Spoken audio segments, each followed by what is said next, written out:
Okay, crankcase breather.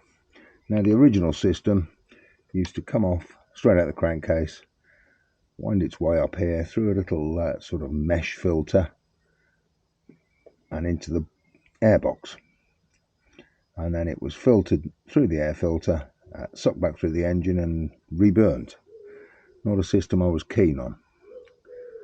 So my original fix for that, when I fitted a K&N filter, if you go back a few films, quite a few films, you'll see I made one on fitting a K&N filter. But my original fix for that was to take a piece of the old pipe, this thing here, and that there is a pneumatic suppressor, basically a silencer to silence venting compressed air, and it breathes in both directions. It can breathe in and breathe out, and I used a piece of the original pipe and attached that there and just had that stood there. Now, because of change of speed and temperature and all the rest of it, the pressure within the crankcase alters, it increases and decreases, and you need this so you don't create a vacuum and starve your engine of oil. But I did find when I was wearing my motocross boots, I actually got a little bit of an oil mist on the side of my boot. Not much, not bad, but it's annoying.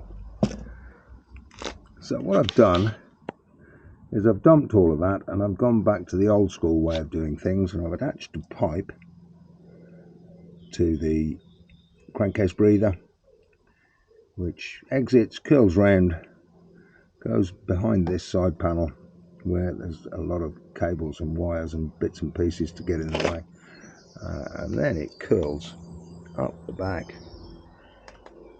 and actually vents right at the back. Now the pipe is long enough that thus far, after about a week of using it, I've not got any suffered with any oil contamination or mist or anything else. Frankie's here to help me over my back number plate, and they're all trying to be clean and nice to the environment, so generally that is why we don't, in this day and age, we don't vent to atmosphere. But sod that, I didn't want to vent through my oil filter. Now, oil filters, air filter, not my oil filter. Now, air filters on a engine managed fuel injected bike, you really do want, this is something I do for a living at work, on the project side in the automotive industry.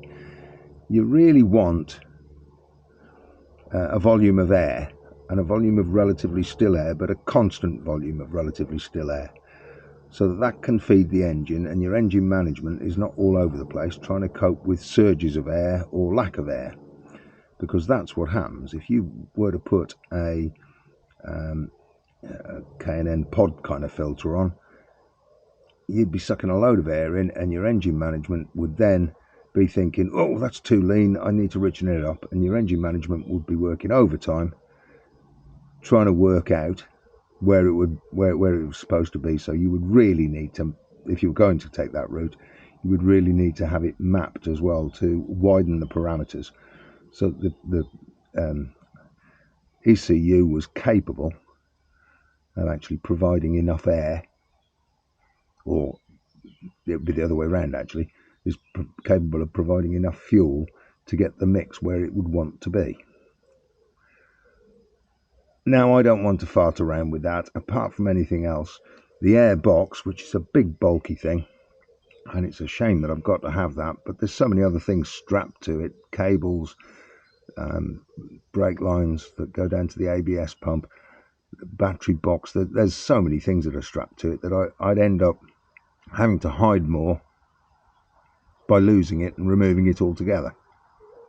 Now, it would be worthwhile on a carb bike, but on an injected ECU controlled bike, I'd be on a hiding to nothing, so that's why I didn't bother taking that route. Now, so far, like I say, after a week, I do appear to be doing okay with that breather to atmosphere. So I'm going to suck it and see, continue, and the bike performs perfectly. It has been mapped anyway, but that was to do with the camshaft more than anything else. But it's the parameters on the fueling side of it have been moved on recommendation of the people who mapped it. So at the moment I'm quite happy. It runs slightly leaner than standard because they do run quite rich, but it still runs on the richer side, so I'm not starving it of fuel. I'm not lacking in ability to open the taps up on it if that's what I need to do. So that's the latest modification. I've gathered all the parts and I'm still in the process and about to, anytime soon, do the front end tidy up. Now what's going to happen there is I'm actually going to use that LED headlight, which I can take out of the headlamp bowl, so it's a lot skinnier. It only goes back about that far, so I'll be able to move it in a bit. There'll be a plate behind it, a number plate, so it'll look like it's been mounted on a number plate. I'll get rid of them, get rid of the headlamp bowl, and then there'll be a small box which hopefully will be of the right size. Frank's come to see me. Will be of the right size to contain all the cables that I've got to find homes for. So keep watching this space, and hopefully that's something I will be doing very soon. I think Frankie is happy with my progress so far. Okay, thanks for watching. Keep watching, please. It'd be great if you'd share it with your friends. Comment, like, and maybe even subscribe. Thanks again. I'll see you soon.